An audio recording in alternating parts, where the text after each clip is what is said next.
మిత్రులారా, ఒక్కోసారి చాలా ఆశ్చర్యం వేస్తుందండి.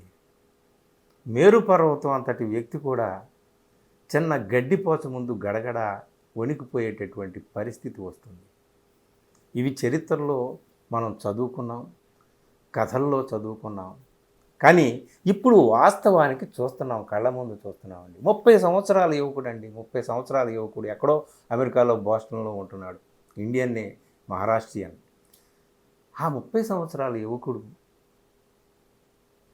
75 సంవత్సరాలు పైబడినటువంటి, అనేక దఫాలుగా ముఖ్యమంత్రి పదవిలో ఉన్నటువంటి, మూడోసారి కూడా ప్రధానమంత్రి పదవిని అధిష్ఠించి ప్రపంచవ్యాప్తంగా 56 అంగుళాల ఛాతీని చూపించి నేను విశ్వగురుని అని చెప్పుకుంటున్నటువంటి నరేంద్ర మోడీని గడగడలాడిస్తున్నాడండి. ఆశ్చర్యంగా ఉంది కదా. ముందేమనుకున్నారంటే ఆఫ్టర్ ఆల్ బొద్దింకే కదా, నలిపి అవతల పాడేద్దాం అనుకున్నారు. దీనికి ఉక్కుపాదం కూడా అవసరం లేదులే, ఒక తోలు చెప్పు చాలు, చిదిమి తొక్కి తొక్కి పచ్చడి చేసేయచ్చు అనుకున్నారండి.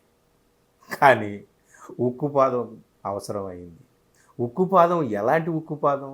రాజ్యం అంతా కూడా, రాజ్యానికి సంబంధించినటువంటి యంత్రాంగం అంతా కూడా, దాని వెనక ఉన్న మంత్రాంగం అంతా కూడా ఏకం కావలసినటువంటి పరిస్థితి వచ్చింది. కాక్రోచ్ జనతా పార్టీని అదిమేయడానికి, అణిచివేయడానికి, తొక్కి పట్టడానికి. ఎందుకు ఇంతగా భయపడుతున్నారు? ముందు ఏమనుకున్నారో ఏమో కానీ ఇప్పుడు మాత్రం గడగడలాడిపోతుందండి మొత్తం అంతా కూడా. అటు నరేంద్ర మోడీ కావచ్చు, అమిత్ షా కావచ్చు, రాజ్నాథ్ సింగ్ కావచ్చు, ధర్మేంద్ర ప్రధాన్ ఎడ్యుకేషన్ మినిస్టర్ కావచ్చు, ఎవరైనా సరే, అటు న్యాయ వ్యవస్థలో ఉన్నటువంటి ఉన్నత పీఠాల్లో, న్యాయ వ్యవస్థలో ఉన్నటువంటి పెద్ద తలకాయలు కానీ ఎవరైనా సరే గడగడలాడతారు. పరిస్థితి అది. కాక్రోచ్ను చూసి భయపడుతున్నారండి. కాక్రోచ్, ఆఫ్టర్ ఆల్ కాక్రోచ్ అంటే వాళ్ళకి ఎంత చిన్న చూపు అంటే ఆ ప్రధాన న్యాయమూర్తి గారు చేసినటువంటి వ్యాఖ్యతోనే మనకు అర్థమవుతుందన్నమాట. కాక్రోచ్ ఒక పరాన్నజీవి, అది ఇది అని చెప్పేసి చాలా ఈసడింపుగా, చాలా తృణీకార భావంతో, చాలా అసహ్యంగా ఒక చిన్న కామెంట్ చేశారు. అది వెలిగిపోయింది. I understand. There are already parasites in society who attack you people, you attack the system, and you want to join hands with them. No, my lord. I understand, my lord, and I understand. Have you seen there are youngsters like cockroaches, they don't get any employment, they don't have any place in profession. యువకుల్లో ఉన్నటువంటి అసహనం, system పట్ల అసహనం అనేటటువంటిది ఉంది. అసహనం అగ్నిపర్వతంలా లోపలే రగులుతూ ఉందే, దాన్ని బళ్ళున బదలు కొట్టేసింది ఆయన చేసినటువంటి వ్యాఖ్య. కేవలం ఆయన చేసినటువంటి వ్యాఖ్యే కాదు, ఇక్కడ జరుగుతున్నటువంటి నీట్ పరీక్షలలో ఎలాంటి పేపర్ లీకులు అవుతున్నాయి, ఎందుకు ఎంతమంది ఆత్మహత్యలు చేసుకుంటున్నారు, ఈ ఆర్థిక సంక్షోభం ఏంటి, దేశం మరింత ఆర్థిక సంక్షోభంలోకి వెళ్ళిపోతుందనేటువంటి హెచ్చరికలు ఒక పక్కన వస్తున్నాయి, ఈ అవినీతి పెరిగిపోతుంది. అన్నిటికంటే కూడా దేశం ఎంత దారుణంగా దిగజారిపోతున్నా, అన్ని రంగాలలో దిగజారిపోతున్నా, ఇప్పుడు హ్యూమన్ ఇండెక్స్లో కానీ, పావర్టీలో కానీ, లా అండ్ ఆర్డర్లో కానీ, అలాగే వాక్ స్వాతంత్ర్యానికి సంబంధించినటువంటి విషయంలో కానీ, మీడియా స్వేచ్ఛకు కానీ, అన్ని రకాల విషయాలలోనూ కూడా ప్రపంచంలో తయారయ్యే ఇండెక్స్లో మన దేశం ఇంకా పతనంలోకి వెళ్ళిపోతుంది. ఇవన్నీ కూడా యువకులు గమనిస్తూ ఉన్నారు. అందుకనే వాళ్ళలో ఆగ్రహం పెరుగుతూ ఉంది. అది ఒక్కసారిగా ఇలాగా ఒక చిన్న అగ్గిరవ్వ వేసినట్టుగా ఆయన ప్రధాన న్యాయమూర్తి చేసినటువంటి వ్యాఖ్య అలా పనిచేసింది. ఇదంతా పక్కన పెడితే ఆఫ్టర్ ఆల్ ఆన్లైన్లో వచ్చిందండి, సోషల్ మీడియాలో వచ్చింది. ఇదేమిటి, మామూలే కదా, అందరూ రీల్స్ చేస్తారు, ఫాలోవర్స్ ఉంటారని అనుకున్నారు. కానీ ఇది క్రమక్రమంగా కొలువు కూటము రణకూటమవుతున్నదేమయ్యా అన్నట్టుగా ఒక కుర్రవాడు, 30 సంవత్సరాల కుర్రవాడు, ఓహో మేమందరం కాక్రోచులమా, అయితే what if all cockroaches get together అని అన్నాడు. అంతే, కాక్రోచులన్నీ కూడా ఏకమవడం మొదలుపెట్టి యువకులందరూ కూడా తమను తాము కాక్రోచులుగా చూడడం మొదలుపెట్టారనమాట. సో సరే, ఇదంతా బాగానే ఉంది కానీ మొదట్లో ఏముందిలే ఇదంతా అనుకున్నారు. కానీ ఎందుకు భయపడ్డారు? రాజ్యం భయపడడం ఏంటి? ఈడీ ఉంది, ఐటీ ఉంది, సిబిఐ ఉంది, న్యాయస్థానాలు ఉన్నాయి, ఎలక్షన్ కమిషన్ ఉంది, పార్లమెంట్ ఉంది, లోక్సభ, రాజ్యసభ అన్నీ ఉన్నాయి, మొత్తం సైన్యం ఉంది. ఇవన్నీ ఉండి కూడా మనం ఏమి చేయలేకపోతున్నాం అని చెప్పి వాళ్ళకి ఎందుకు భయం పట్టుకుందంటే, ఒక లెక్క ఇక్కడ మీరు చూడండి, క్రమక్రమంగా 2 కోట్లు దాటేసిందండి cockroach Janata party Instagram following 2 కోట్లు దాటేసింది. ఎట్ ప్రజెంట్ ఇప్పుడు నేను మాట్లాడుతున్న టైంలో 21.8 మిలియన్, అంటే 2,18,00,000. బా, మరి ఇంత ఫాలోయింగ్ని చూస్తే భయం పుట్టదా అండి? ఎందుకంటే ఎంతకాలం పరిశ్రమ చేసినా సరే బీజేపీకి ఇన్స్టాగ్రామ్లో ఉన్నటువంటి ఫాలోయింగ్ ఎంతయా అంటే 9.1 మిలియన్, కేవలం 90 లక్షలు, అంటే వాళ్ళలో సగం కూడా లేదనమాట. సో భయం పుట్టదా అండి? కాంగ్రెస్ పార్టీకి 13.4 మిలియన్ ఉన్నారు, అయినా సరే చాలా వెనకబడే ఉన్నారనమాట. సో ముందేమో వీళ్ళంతా Aam Aadmi party gang, టొకడే gang అంటారే, అలాగే ఆమ్ ఆద్మీ పార్టీ గ్యాంగ్ ఎల్లు మొదలు పెట్టారులే ఇన్స్టాగ్రామ్లో అని అనుకున్నారు.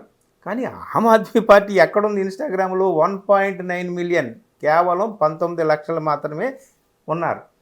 కానీ 2,18,00,000 ఎక్కలా, 19 లక్షలు ఎక్కడ?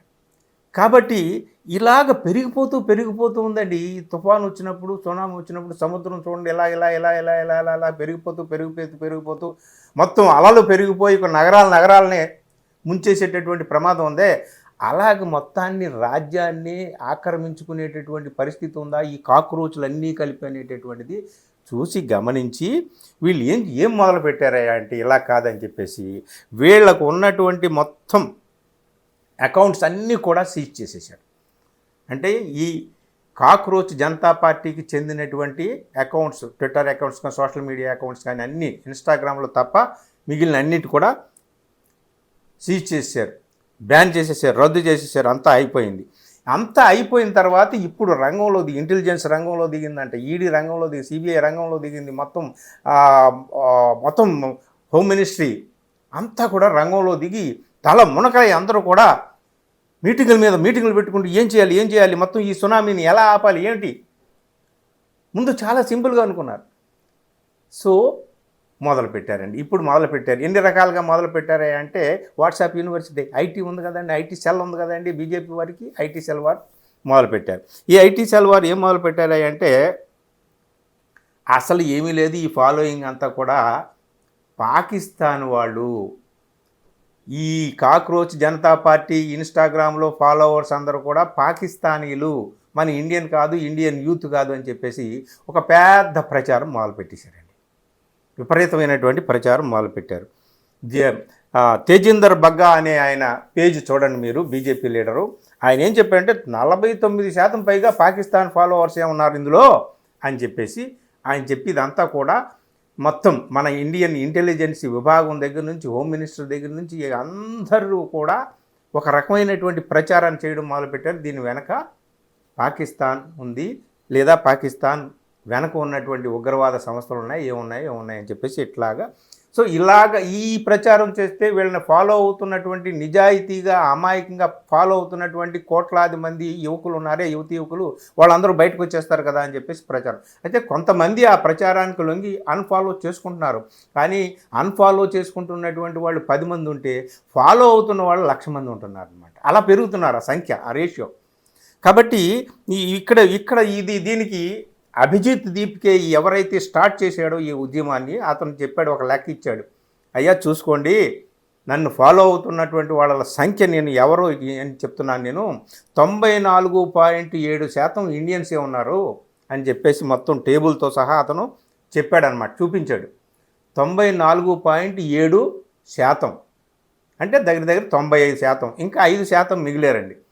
ఈయనేమో బీజేపీ నాయకులు 50% పైగా పాకిస్తానీ ఫాలోవర్స్ అని చెప్తున్నారు కదా, ఈయనతో లెక్కతో సహా చూపించాడు. తర్వాత 95% ఇండియన్స్ ఉన్నారు, ఇంకొక 1% యునైటెడ్ స్టేట్స్ నుంచి ఉన్నారు, అలాగే యూకే నుంచి 0.7% ఉన్నారు, అలాగే కెనడా నుంచి 0.6% ఉన్నారు, యునైటెడ్ అరబ్ ఎమిరేట్స్ నుండి 0.6% ఉన్నారు. వీళ్ళందరూ కూడా విదేశాల్లో ఉన్నటువంటి ఈ 5% మంది ఎవరైతే ఉన్నారో వాళ్ళందరూ కూడా భారతీయులే, వాళ్ళు భారత సంతానమే, ఇండియాలో ఉన్నటువంటి ఈ అస్తవ్యస్త పరిస్థితిని ఈ ఈ ఈ రాటన్ సిస్టమ్ని చూసి అసహ్యించుకొని దీన్ని ఈ ఉద్యమాన్ని సమర్థిస్తున్నటువంటి వాళ్ళే అని అతను లెక్కలతో సహా చూపించాడండి. ఇప్పుడు ఏం చెప్తారు దీనికి?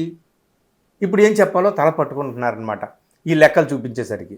సో ఓవరాల్గా బొద్దింకే కదా నలిపి పారేద్దామంటే బొద్దింకల్లా ఏకంగా ఈ మొత్తం మేరు పర్వతం లాంటి బీజేపీని కూడా ఒక్క కాలుతో తన్నేసేటటువంటి అంత పెద్ద మహాబ్రహ్మరాక్షస రూపం తీసుకుంది. ఇప్పుడు పరిస్థితి అలా ఉంది. ఇక్కడ ఇప్పుడు ఇంకొక ఉద్యమం నడుస్తుంది. మీరు ఇక మేము యాక్షన్లోకి రావాలని చెప్పేసి ఎవరైతే ఈ ఉద్యమాన్ని స్టార్ట్ చేశాడో అభిజిత్ దీప్కి అనేవాడు ఇక యాక్షన్లోకి రావాలని చెప్పి ఇప్పుడు ధర్మేంద్ర ప్రధాన్ రిజైన్ చేయాలి. ఫస్ట్ మాది ఇది, first agenda, first point, first demand ఇది. ఎందుకంటే నీట్ ఎగ్జామ్ను కూడా నిర్వహించలేనటువంటి అసమర్థుడు మంత్రిగా ఎందుకు అని చెప్పేసి ఆన్లైన్ పిటిషన్ ఒకటి తయారు చేస్తే ఆ పిటిషన్కి అందరూ కూడా సంతకాలు పెడుతున్నారు. లక్షల సంఖ్యలో సంతకాలు పెడుతున్నారు యువతీ యువకులు. మరి దీన్ని ఏమంటారు? సో ఓవరాల్గా మిత్రులారా, ఇది ఆన్లైన్లో వచ్చినటువంటి ఉద్యమం ఆన్లైన్లోనే అణిచివేయాలి అని చెప్పేసి పెద్ద తలకాయలన్నీ కూడా సతమతం అవుతున్నాయి, కంగారు పడుతున్నాయి. కానీ అలా ఆన్లైన్లో ఉద్యమాన్ని ఆపేయడానికి, వాళ్ళ అఫీషియల్ అకౌంట్స్ అన్నింటినీ కూడా నిలిపివేయడానికి వాళ్ళు ఎంత భయపడితే ఈ పని చేస్తున్నారనేటటువంటి విషయం మనకు అర్థమవుతుంది కదా. అంటే కేవలం ఆన్లైను, కేవలం చిన్న బొద్దింకే అని చెప్పి వాళ్ళు చూడటం లేదు. నిజంగా ఇది ఏ పరిస్థితికి దారితీస్తుంది, ఎలాంటి పరిణామాలకు దారితీస్తుంది, ఏమవుతుంది ముందు ముందు, యువతీ యువకుల్లో అన్రెస్ట్ ఎంత ఉందా? అస్సలు కారణం ఏమిటయ్యా అంటే ఈ మొత్తం ప్రభుత్వం గడగడలాడిపోవడానికి కారణం ఏమిటయ్యా అంటే నిజంగా యువతీ యువకుల్లో ఇంత అన్రెస్ట్ ఉందా, ఇంత ఆక్రోశం, ఇంత ఆగ్రహం ఉందా, ఇంత అసహనం ఉందా, సిస్టమ్ పట్ల ఇంత వాళ్ళు రగిలిపోతున్నారా అని చెప్పి అర్థమైందనమాట. సో అర్థమై ఏం చేయాలంటే చేతులు కడుక్కొని దులిపేసుకోవడానికి తాత్కాలిక కొన్ని పనులు చేయవచ్చు. ఆ మంత్రిని రాజీనామా చేయవచ్చు. ఎంతమంది ఆత్మహత్య చేసుకుంటున్నారు అమాయకులైనటువంటి వాళ్ళు. ఎంతో కష్టపడి తల తాకట్టు పెట్టి అక్కడ పరీక్షకి ప్రిపేర్ అయినటువంటి వాళ్ళు ఇలాగ పేపర్ రద్దు అయితే వాళ్ళు ఏమవ్వాలి? ఆత్మహత్యలు చేసుకున్నటువంటి వాళ్ళని తిరిగి తీసుకురాగలరా? ఆ తల్లిదండ్రులకి ఆ బిడ్డలను తిరిగి ఎవరైనా ఇవ్వగలరా? సో ఇట్లాంటి పరిస్థితుల్లో ఏమి చేయాలో ఏంటో తోచకుండా ఉంది ప్రభుత్వానికి. అందుకనే వీళ్ళని ఏదో ఒక మొగ్గలోనే చిదిమేద్దాం అనుకున్నారు. మొగ్గలో కాదు కదా, అది బగ్గులాగా కాదు కదా, మొత్తం అది ఒక అగ్నిపర్వతంలాగా బద్దలైపోయేటప్పటికి ఏం చేయాలో తెలియక సతమతం అయిపోతున్నారండి మిత్రులారా. ఇది పరిస్థితి. మొత్తం ఓవరాల్గా లెక్కలతో సహా తేలింది ఏమిటయ్యా అంటే వీళ్ళ ఫాలోవర్స్ అందరూ కూడా ఇండియన్సే, ఎవరో పాకిస్తానీయులు కాదు, చైనీయులు కాదు. 95% మంది అయితే ఇక్కడ నుంచే ఫాలోవర్స్ ఉన్నారు, ఇండియా నుంచే. మిగిలిన 5% కూడా విదేశాల్లో ఉంటున్నటువంటి ఇండియన్స్, ఇంకా లేదా కొద్దో గొప్ప ఈ ఉద్యమాన్ని సపోర్ట్ చేస్తున్నటువంటి కొంతమంది విప్లవ భావాలు ఉన్నటువంటి యువతీ యువకులు ఉంటారు కదా, వాళ్ళు ఉంటే ఉండవచ్చు. ఓవరాల్గా ఇది అంటే ఫ్యాక్ట్ ఇలా ఉంది. కానీ బీజేపీ వాళ్ళు చేస్తున్నటువంటి ప్రచారం మరోలాగా ఉంది. ఆ ప్రచారం వెనక బీజేపీ వారు ఎంత కంగారు పడుతున్నారు, ఎంత ఆందోళన పడుతున్నారు, ఎంత భయపడుతున్నారు అనేటటువంటి విషయం మనకి అర్థమవుతుందన్నమాట. ఏది ఏమైనా ఇది తాత్కాలికమైనటువంటి విప్లవమే అయినా, ఈ ఉద్యమం తాత్కాలికమే అయినప్పటికీ కూడా ఈ దేశంలో యువకులు రగులుతూ ఉన్నారు. ఎప్పుడో ఒకప్పుడు దావానలంలా ఈ దేశాన్ని చుట్టుముట్టేస్తారు, కబడదారని చెబుతున్నారండి. చూద్దాం ఏం జరుగుతుందో. Thank you.